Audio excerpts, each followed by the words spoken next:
My name is James Bradshaw, and that's James, and Bradshaw is Bradshaww. SHAW. SHAW. What is your birthday? 11/15/1931. 11/15. 1931. Where were you born? I was born on a farm 7 miles west of Ashdown. Ashton? ASHDOWN, Ashdown, Arkansas. 7 miles west. Arkansas? Uh-huh. 71822. Tell me about your family when you were growing up. Your parents, your siblings. You mean when you were growing up? Growing up? Well, I was born during the Depression. That's when the country was rough times then. It's hard to make a living. You had to raise about all you eat, and times was real rough. And I remember as I got older, it was still rough. The President of the United States then was named Hoover, President Hoover back in them days. Yes. And it was just real rough surviving. You had to, if you didn't raise it, you didn't have it to eat. That's the way it goes, you know. We raised all of our hog meat and stuff like that, ate a lot of hog meat, and we hunted a lot and killed wild animals and all that kind of stuff, you know, and ate. And we raised all of our produce stuff like corn and peas and tomatoes, and raised big gardens and killed. We raised a bunch of hogs and killed them, and we had a smokehouse, and we'd hang the meat up and smoke it, and we'd grind sausage. I sat up all night with an old hand grinder that grind sausage and make sausage patties, and we'd put them down in jars, and my mother would melt hog grease that'd been cured out of the hog parts and make the grease and pour that over it, and that'd seal it. See, your lid would seal that, and then all you had to do is open it up and heat it up, and you know. It was a very difficult time, right? Yeah, rough times. Yeah. Rough times. It real was. But your father was farmer, right? Farmer, yeah. So you had the things to eat, actually. Yeah. Yeah. We really done better than the people that lived in town and all. Exactly. Because we raised a lot of stuff. You know? Exactly. Yeah. How many brothers and sisters did you have? I had two brothers and one sister. Yeah. So you were the eldest? Huh? You are the eldest or youngest? No, I'm the last one. All the others are already passed on, and I'm the only one that's alive now. So I was the baby of the family. Yeah. you are the youngest. Yeah. Yeah. Yeah. Sure was. When did you graduate high school? I didn't. I dropped out of school and because times was so rough and had to work, you know, and I didn't finish, and I finished my schooling in the military, you know, and all. And So when did you join the military? 1952. 52, yeah. You joined the military at 1952? Yeah. What, Army? Air Force. Air Force. Yeah, I got a notice, and I tell you what, I was chopping cotton in the fields, and back them days, the mailman, you hardly ever, you know, you just didn't get much mail. And I seen this mailman stop in my mailbox, and he put something in the box. So I throwed my hoe down and went and checked the mail, and it was my draft notice. I had just turned 18 years old and said report to Little Rock, Arkansas for a physical Army examination. The Korean War just broke out.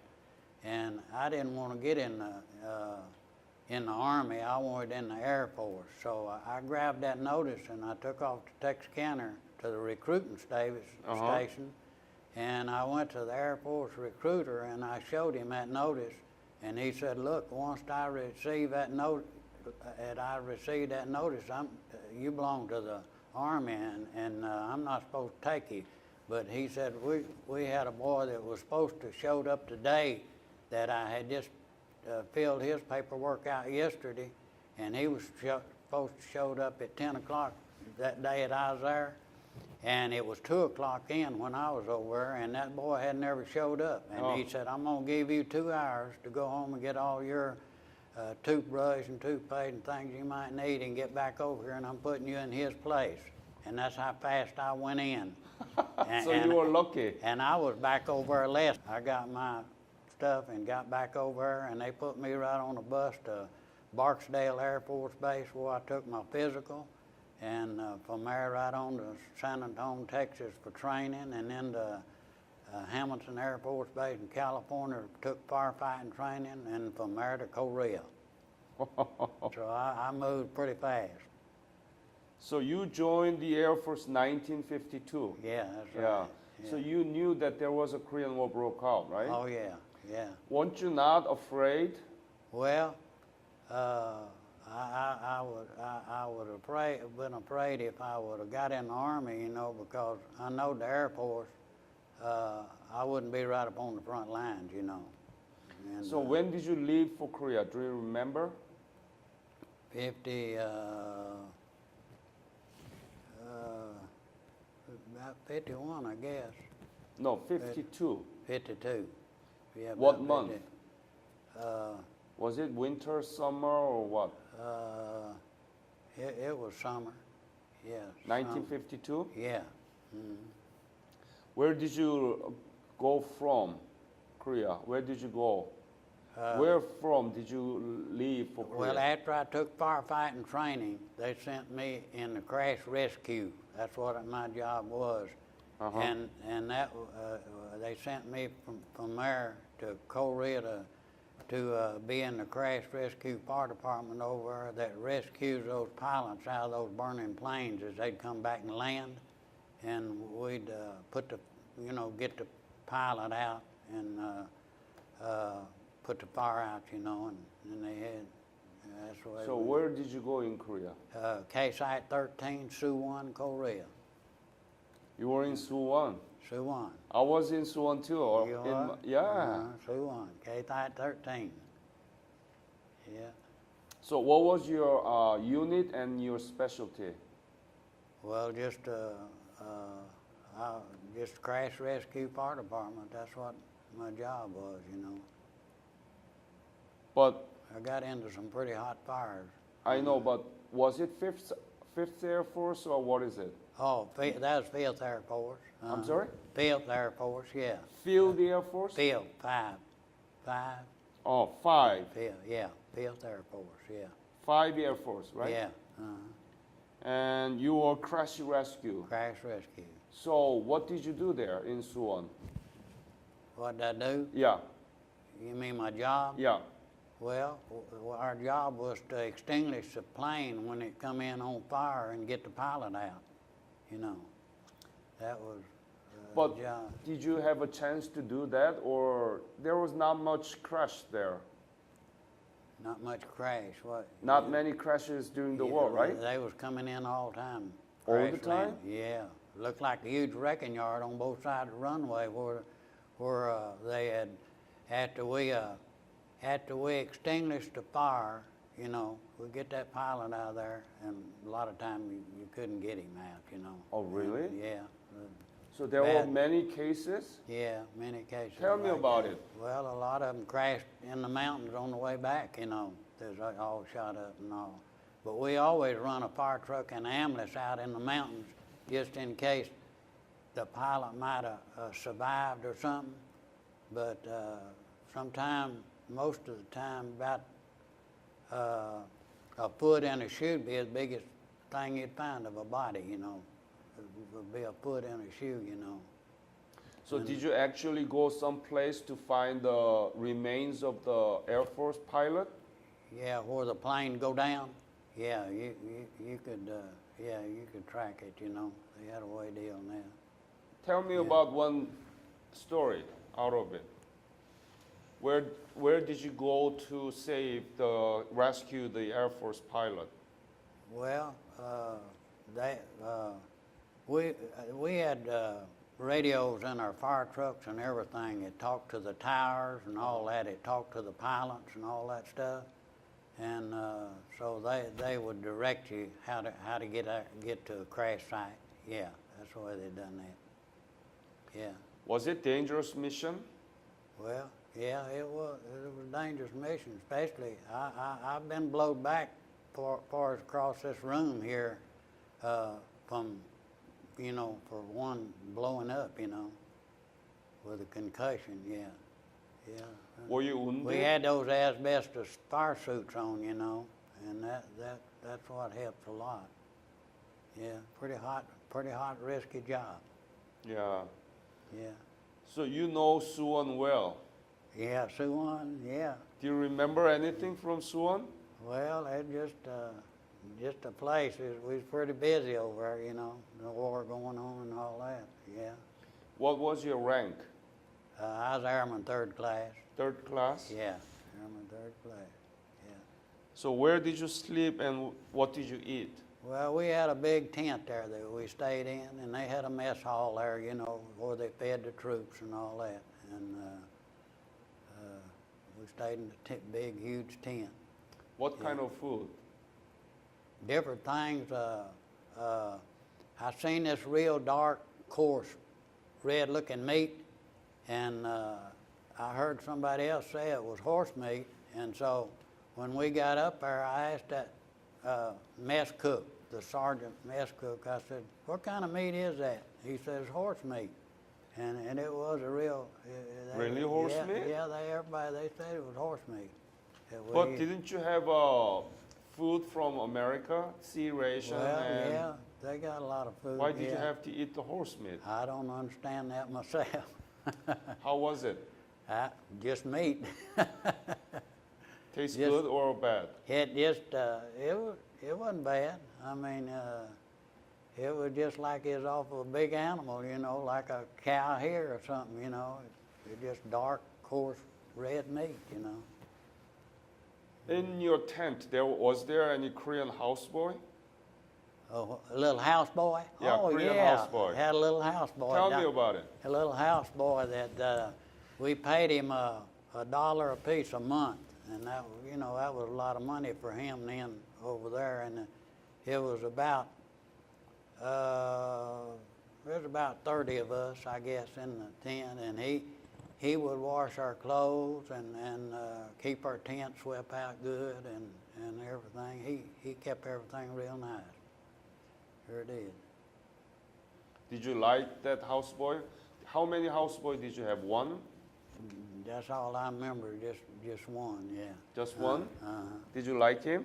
Oh, yeah. How old Yeah. was he? He was probably about maybe 12 or 15 or something like that. Yeah. That was a lot of money for him, $1 a piece each one. So $30 a month. Yeah, That's lot of pretty money. good money. Yeah, Yeah. for back them days, Did you Yeah. like him? Oh yeah, yeah. I can almost remember his name, but I can't quite place it, Uh-huh. Yeah, yeah, and he's a sweet little old boy. Yeah. A lot of them would give him a little extra money, Extra We money?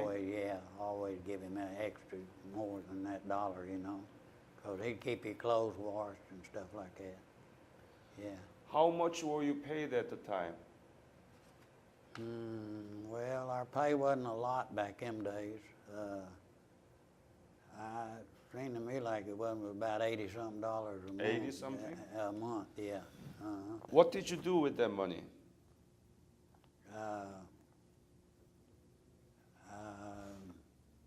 Just spent it here and there, and over there it wasn't much to spend it for. I sent most of mine back home to my parents because they had it so rough back them days. It was rough on them. So you gave those money to your parents. Yeah, Very nice. yeah, You did good. yeah. Uh-huh. They're all dead and gone now. Yeah. It was a difficult time, right? Hard times. Hard times. Yeah, hard times. Hard times. So your contribution to your family really made a difference, right? Yes. Yep. What was the most difficult thing, hardest thing during your service in Korea? What was it? I don't know. I can tell you about the best things, I mean, but I don't know about the hardest things. I mean, but by me going in the service and all, and with the training that they gave me in the crash rescue and all that stuff, and when I got out, the government had a job waiting on me. The Army wanted me to work for them, the Navy wanted me to work for them, the Air Force wanted me to work for them, and I worked for all of them some. Oh. I did. I mean, I really had a good job, and I worked my way up to assistant fire chief before I retired. Yeah. 4 years, I worked my way up to assistant fire chief. So you continued to work as a rescuer? Yeah, you know, until I made a boss, and then I didn't have to do the rescue, and the firemen have done that, you know. Yeah. So it was a good thing. Oh yeah, best thing that ever happened. It was the best thing that ever happened to me, leaving the farm and going into that. Yeah. So you like your service? Yeah. Yeah, I would have probably even stayed in the service if they hadn't had a job already waiting for me, a government job, you know, working for the government. And so I retired with 30 and a half years service. Yeah, and draw a real good retirement. That's very good. Yeah, yeah, real good. Working all them long hours, you know. Mm-hmm. Yeah. Have you been back to Korea? No, Never? I'm kind of wanting to try to go back over there. I don't know. You want to? I'd kind of want to. Yeah, I'd like to see how it looks now. Yeah, you can go back to Suwon. Yeah, 'cause I've got some of the literature, you know, at home. It, you know, tells about it and all that from some of the others. It gets literature, you know. It tells of going back over and all that. Yeah, I walked across Seoul while I was there, all the way across Seoul when it was all bummed out and nothing now. And I've seen pictures of it now, skyscrapers over Yeah. there. Yeah. So many high-rise buildings. Oh, yeah. I can't imagine that, you know, 'cause what I seen is just all bummed out. Even the roads was all bummed out, everything. Now they got interstates over, ain't they? Yeah. Yeah. It's a beautiful country now, very strong in economy.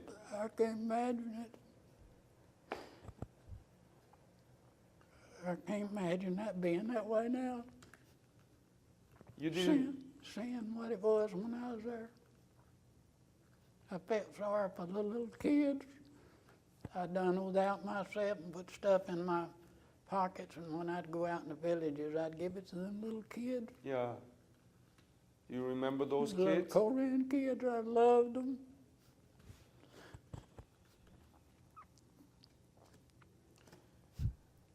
I felt so sorry for them. The war is hard on them little kids, you know.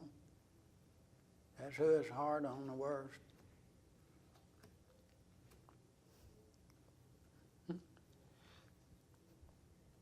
When did you leave Korea?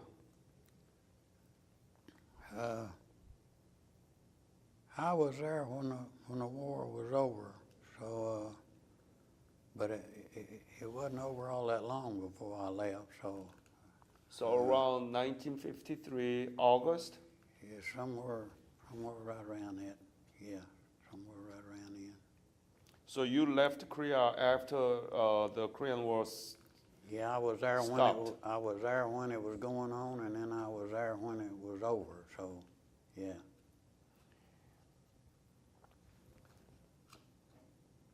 When you left Korea, did you have any idea that Korea would develop like this today? I can't imagine how they could have come back like that. I've read a lot of things, and a lot of other countries has helped them. I know that. I've read more other countries has helped them, you know, come back and all. Mm-hmm.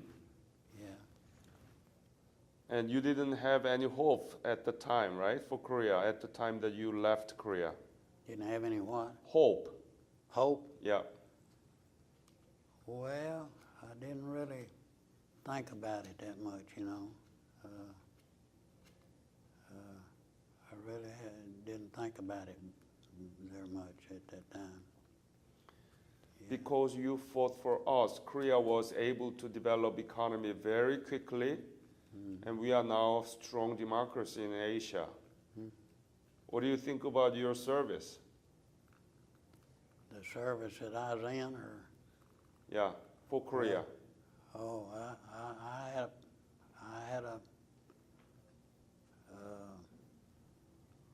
I had high hopes for him. I did. I had high hopes for him. There you go. Your picture is there, right? Yeah, Yeah. yeah. Appreciation from Defense Department? Yeah. Oh, why? Yeah. That's Why? for my service. Yeah. Was there any special reason that they recognize you?